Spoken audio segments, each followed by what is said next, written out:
Bienvenidos a Nota Social. Compartimos con ustedes lo que fue el mejor discurso de Javier Milei, el nuevo presidente de la nación argentina.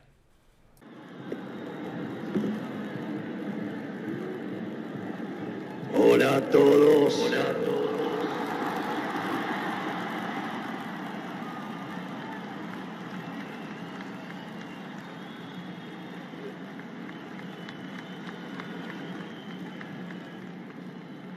Señores ministros de la Corte, señores gobernadores, señores diputados y senadores nacionales, presidentes y dignatarios extranjeros, argentinos. Hoy comienza una nueva era en Argentina. Hoy damos por terminada una larga y triste historia de decadencia y declive y comenzamos el camino de la reconstrucción de nuestro país.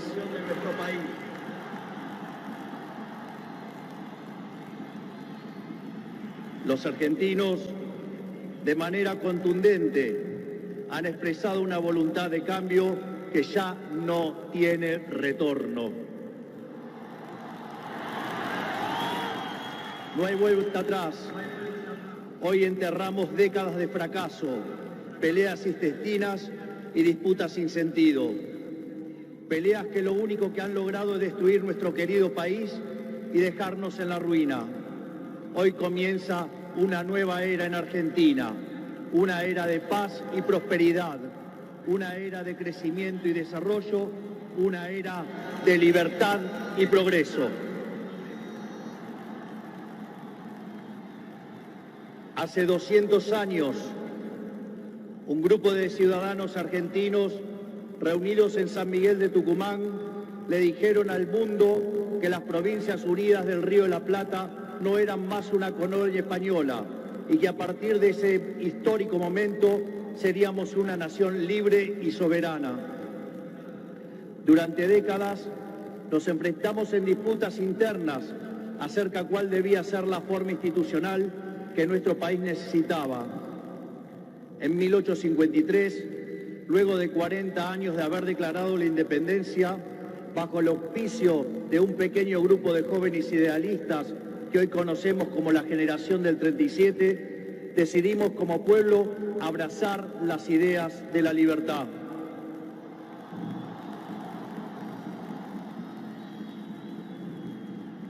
Así, se sancionó una constitución liberal con el objetivo de asegurar los beneficios de la libertad para nosotros, para nuestra posteridad y para todos los hombres del mundo que quieran habitar el suelo argentino. Lo que vino después de la sanción de esa constitución de fuerte raigambre liberal fue la expansión económica más impresionante de nuestra historia. De ser un país de bárbaros enfrascados en una guerra sin cuartel, pasamos a ser la primer potencia mundial. Para principios del siglo XX éramos el faro de luz de Occidente. Nuestras costas recibían con brazos abiertos a millones de inmigrantes que se escapaban de una Europa devastada en búsqueda de un horizonte de progreso. Lamentablemente, nuestra dirigencia decidió abandonar el modelo que nos había hecho rico y abrazaron las ideas empobrecedoras del colectivismo.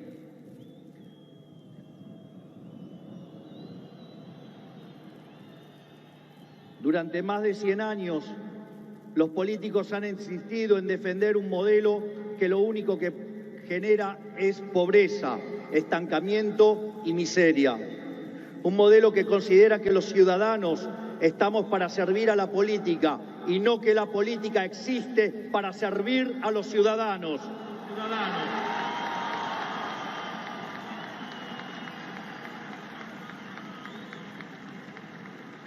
Un modelo que considera que la tarea de un político es dirigir la vida de los individuos en todos los ámbitos y esferas posibles. Un modelo que considera al Estado como un botín de guerra que hay que repartir entre los amigos. Señores, ese modelo ha fracasado. Ha fracasado en todo el mundo, pero marcó el final de una época trágica para el mundo. Estas elecciones han marcado el punto de quiebre de nuestra historia.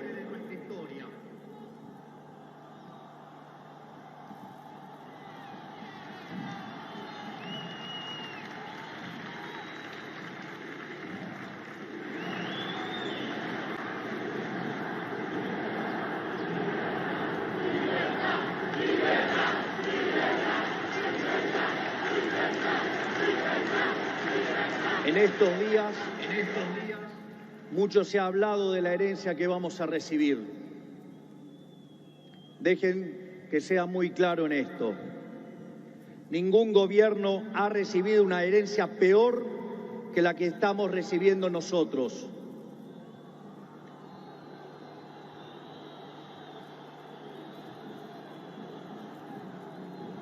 El kirchnerismo, que en sus inicios se jactaba de tener superávit gemelos, esto es, superávit fiscal y externo, hoy nos deja déficit gemelos por 17% del PBI.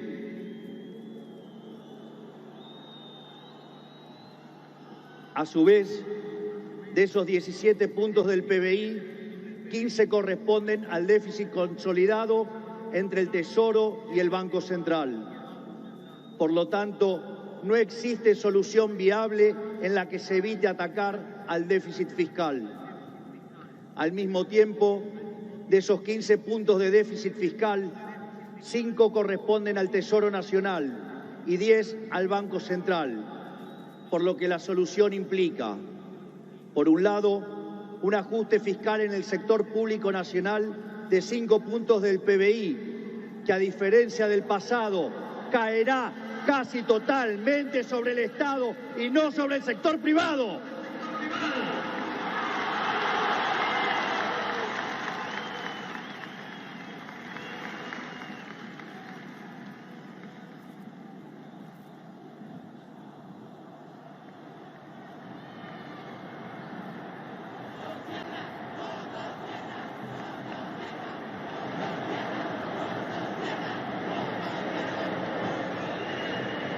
Por el otro, es necesario limpiar los pasivos remunerados del Banco Central, los cuales son responsables de los 10 puntos de déficit del mismo.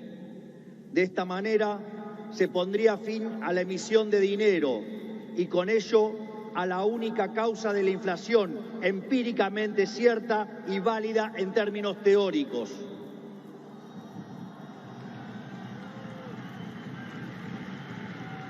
Sin embargo, dado que la política monetaria actúa con un rezago que oscila entre 18 a 24 meses, aun cuando hoy dejemos de emitir dinero, seguiremos pagando los costos del desmadre monetario del gobierno saliente. Haber emitido por 20 puntos del PBI como se hizo en el gobierno saliente no es gratis. Lo vamos a pagar en inflación. A su vez, el cepo cambiario, otra herencia de este gobierno,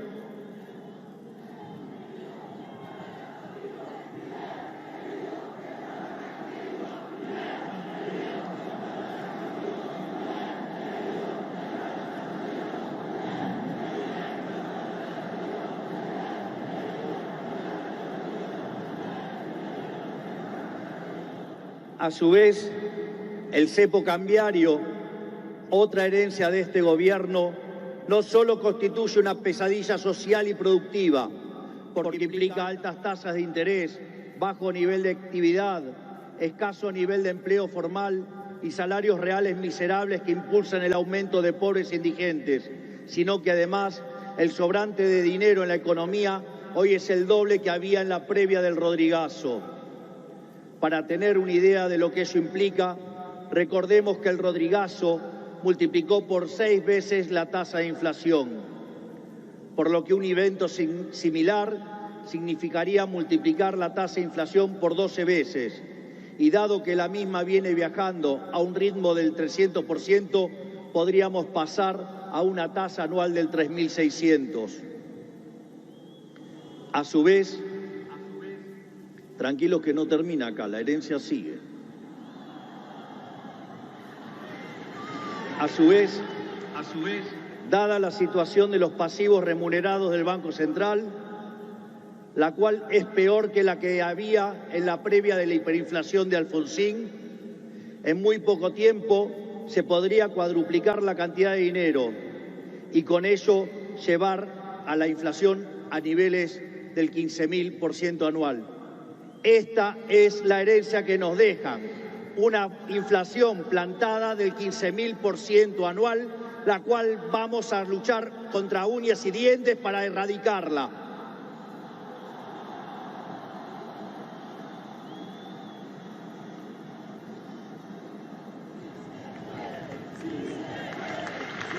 Es más, este número, que parece un disparate, quiero que sepan que implica una inflación del 52% mensual, mientras que hoy mismo ya viaja a un ritmo, de acuerdo a estimaciones privadas, que oscilan entre el 20 y el 40% mensual para los meses entre diciembre y febrero. Esto es, el gobierno saliente nos ha dejado plantada una hiperinflación y es nuestra máxima prioridad hacer todos los esfuerzos posibles para evitar semejante catástrofe que llevaría a la pobreza por encima del 90% y la indigencia por encima del 50%. En consecuencia, no hay solución alternativa al ajuste. Por otra parte, la herencia no termina ahí, ya que los desequilibrios en tarifas son soles equiparables al desastre que dejó el kirchnerismo en el año 2015. En el plano cambiario, la brecha oscila entre el 150 y 200%, niveles también similares a los que teníamos en el Rodrigazo. A su vez, la deuda con importadores supera los 30.000 millones de dólares y las utilidades retenidas a las empresas extranjeras alcanzan los 10.000 millones de dólares. La deuda del Banco Central e YPF suman 25.000 millones de dólares y la deuda del Tesoro pendiente suma unos 35.000 millones de dólares adicionales. Esto es, la bomba en términos de deuda asciende a 100.000 millones de dólares que habrá que sumar a los cerca de 420.000 millones de dólares de deuda ya existente. Naturalmente, a estos problemas hay que sumarle también los vencimientos de deuda de este año, donde los vencimientos de deudas en pesos son equivalentes a 90.000 millones de dólares y 25.000 millones de dólares en moneda extranjera con organismos multilaterales de crédito. Sin embargo, con mercados financieros cerrados y el acuerdo con el FMI caído por los brutales incumplimientos del gobierno saliente, el rollover de deuda es por demás desafiante aún para el mítico cíclope. Como si todo esto fuera poco, esto transcurre en una economía que no crece desde el año 2011. Y en línea a lo anterior, el empleo formal en el sector privado se mantiene estancado en 6 millones de puestos de trabajo, llegando a la locura que el mismo es superado en un 33% por el empleo informal. Por ello, no debería sorprender a nadie que los salarios reales se hayan destruido, ubicado en torno a los $300 mensuales, los cuales no solo son 6 veces inferiores a los de la convertibilidad, sino que de haberse mantenido la tendencia de aquellos años, o como lo decían ellos, el maldito neoliberalismo, hoy oscilarían entre 3.000 y 3.500 dólares por mes. Nos han arruinado la vida. Nos han hecho caer por 10 veces nuestros salarios. Por lo tanto, tampoco nos debería sorprender que el populismo nos esté dejando 45% de pobres y 10% de indigentes. Luego de dicho cuadro de situación, que a todas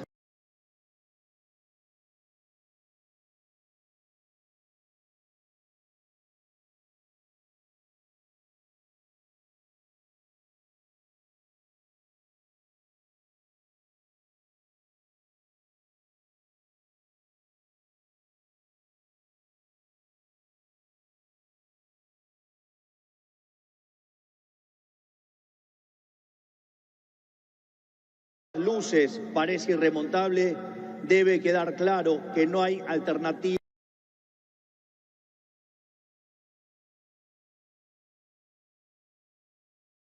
Porque desde el punto de vista teórico, si un país carece de reputación, como lamentablemente es el caso de Argentina, los empresarios no invertirán hasta que vean el ajuste fiscal, haciendo que el mismo sea recesivo.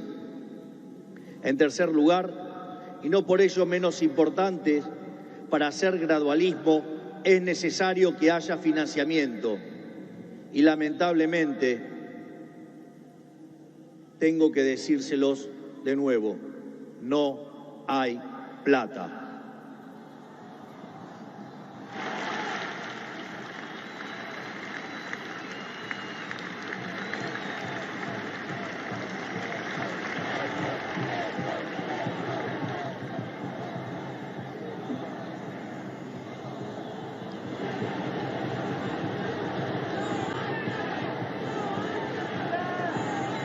Por ende, la conclusión es que no hay alternativa al ajuste y no hay alternativa al shock.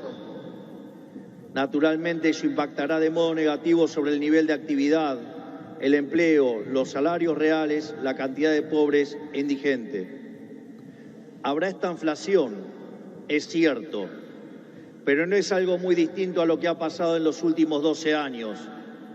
Recordemos que en los últimos 12 años el PBI per cápita ha caído 15% en un contexto donde acumulamos 5.000% de inflación. Por lo tanto, hace más de una década que vivimos en esta inflación. Por lo tanto, este es el último mal trago para comenzar la reconstrucción de Argentina.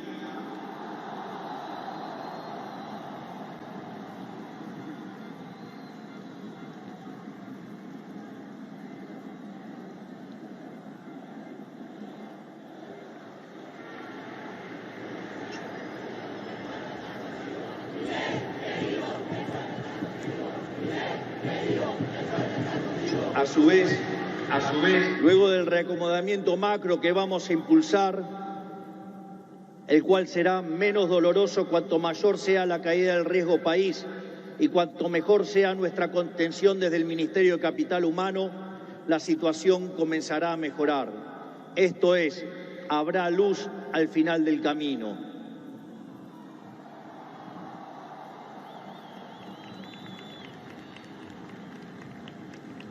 En el caso alternativo, la propuesta sensiblera progresista, cuya única fuente de financiamiento es la emisión de dinero, derivará en una hiperinflación que llevará al país a la peor crisis de su historia, sumado a que nos meterá en una espiral decadente que nos equiparará con la oscuridad de la Venezuela de Chávez y Maduro.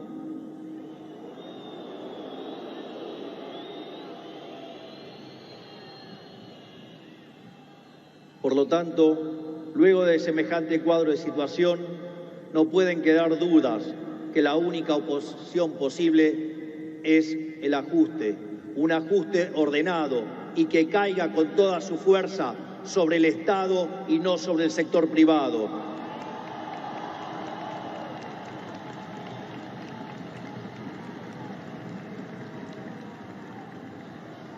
Sabemos que será duro.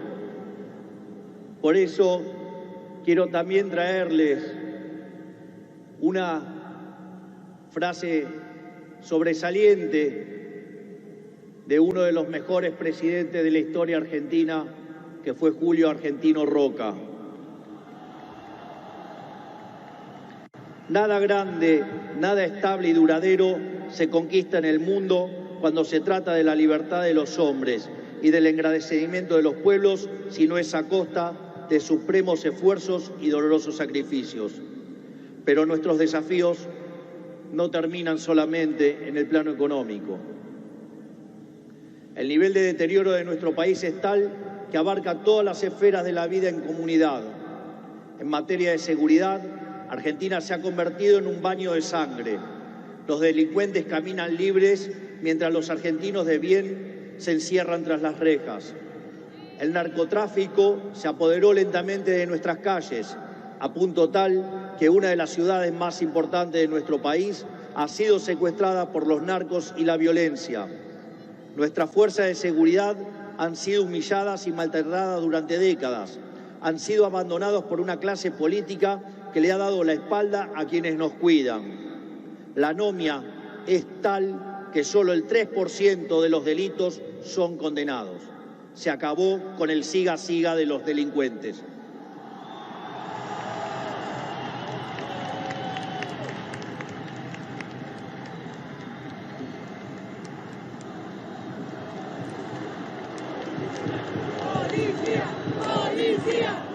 En materia social, estamos recibiendo un país donde la mitad de la población es pobre, con el tejido social completamente roto. Más de 20 millones de argentinos no pueden vivir una vida digna porque son presos de un sistema que lo único que genera es más pobreza. Como dice el gran Jesús Huerta de Soto, los planes contra la pobreza generan más pobreza. La única forma de salir de la pobreza es con más libertad.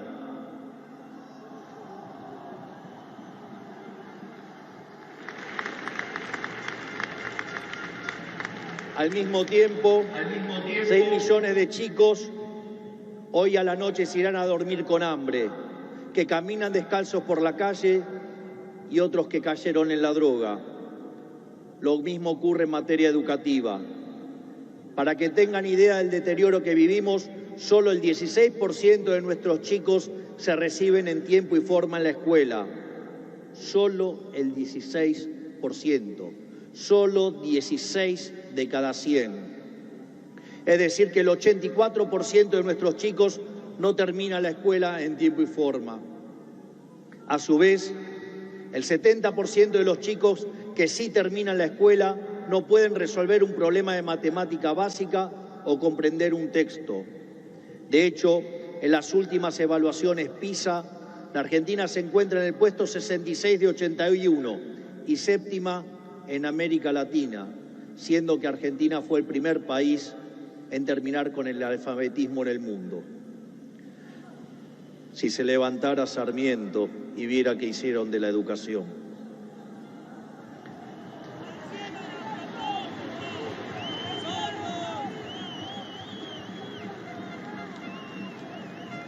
En materia de salud, el sistema se encuentra completamente colapsado. Los hospitales están destruidos, los médicos cobran miseria y los argentinos no tienen acceso a salud básica. Tan es así que durante la pandemia, si los argentinos hubiéramos hecho las cosas como la media de los países del mundo, hubiéramos tenido 30.000 muertos. Pero gracias al Estado Te Cuida y su ineficiencia, 130.000 argentinos perdieron la vida.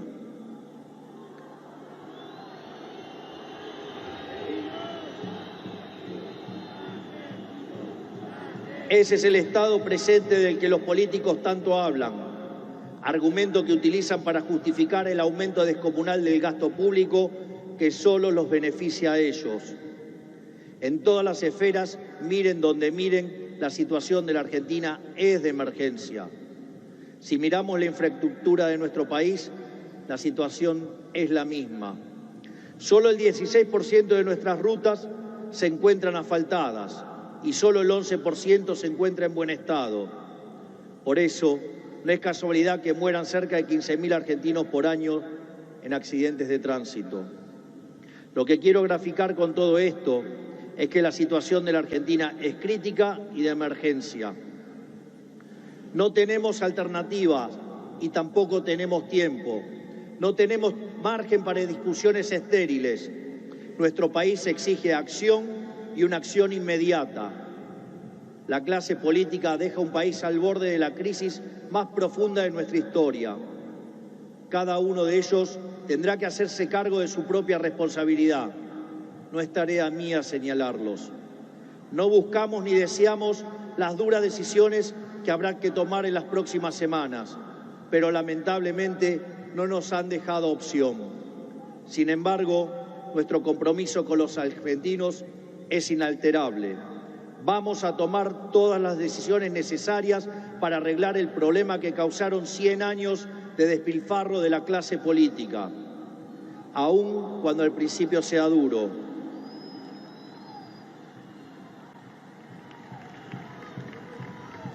Sabemos que de corto plazo la situación empeorará, pero luego veremos los frutos de nuestro esfuerzo, habiendo creado las bases de un crecimiento sólido y sostenible en el tiempo. También sabemos que no todo está perdido. Los desafíos que tenemos son enormes, pero también lo es nuestra capacidad para superarlos. No va a ser fácil, 100 años de fracaso no se deshacen en un día, pero un día empieza y hoy es ese día.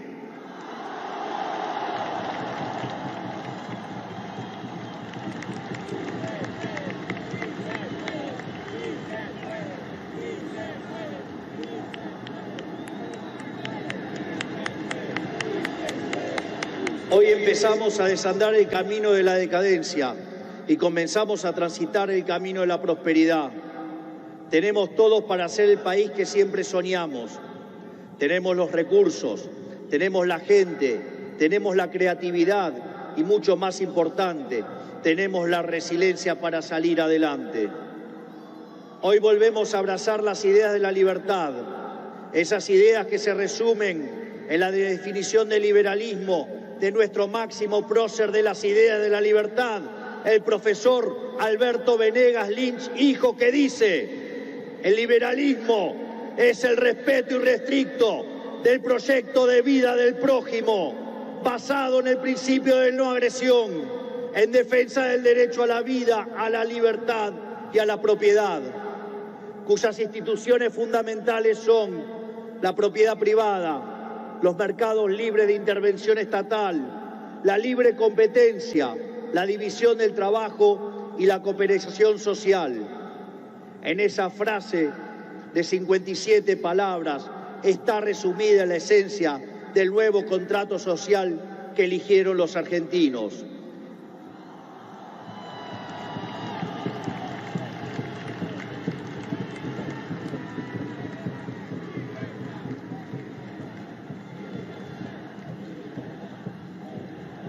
Este nuevo contrato social nos propone un país distinto, un país en el que el Estado no dirija nuestras vidas, sino que vele por nuestros derechos, un país en el que las hace, las paga.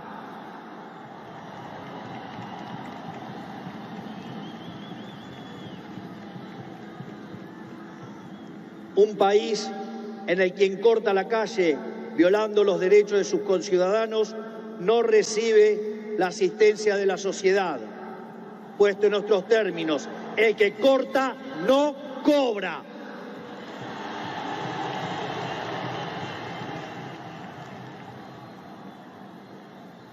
Un país que dentro de la ley permite todo, pero fuera de la ley no permite nada. Un país que contiene a quienes lo necesitan, pero no se deja extorsionar por aquellos que utilizan a quienes menos tienen para enriquecerse a ellos mismos.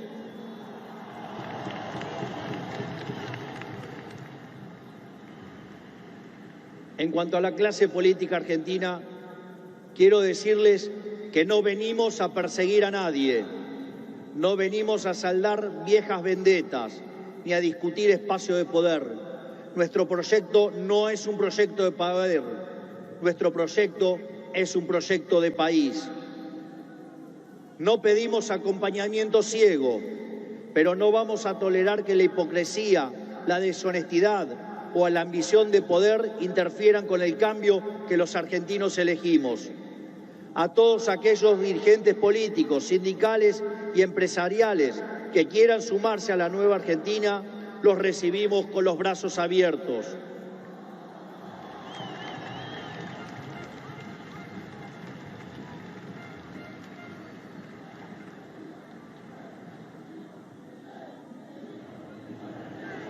Así, no importa de dónde venga, no importa qué hayan hecho antes, lo único que importa es hacia dónde quieren ir.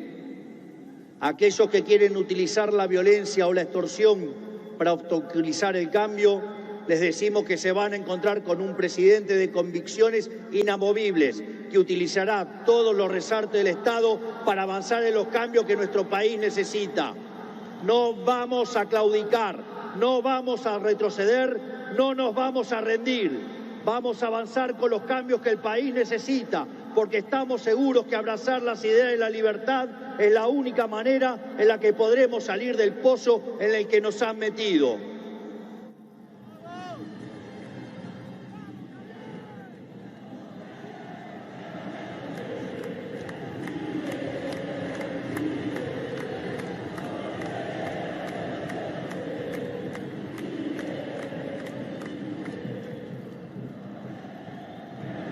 Por lo tanto, y para ir terminando, que quede claro, hoy comienza una nueva era en Argentina.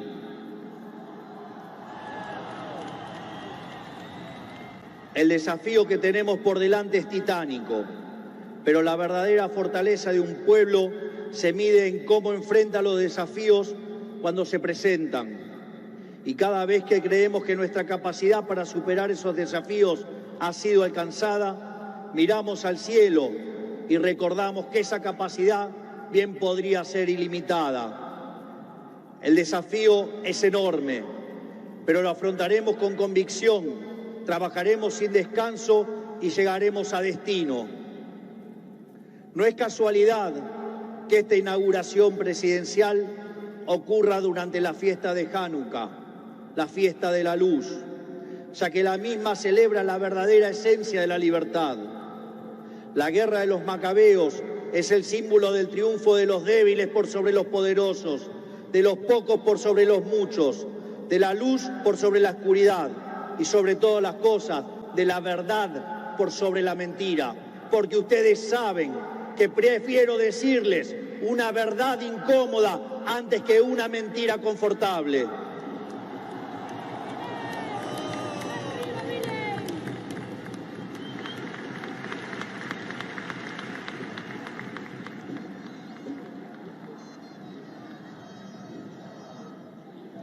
Estoy convencido de que vamos a salir adelante. Recuerdo cuando hace 2 años, junto a la doctora Villarruel, hoy vicepresidente de la Nación, ingresamos a esta casa como diputados. Recuerdo que en una entrevista me habían dicho, pero si ustedes son 2 en 257, no van a poder hacer nada. Y también recuerdo que ese día la respuesta fue una cita del libro de Macabeos 3:19, que dice que la victoria en la batalla no depende de la cantidad de soldados, sino de las fuerzas que vienen del cielo.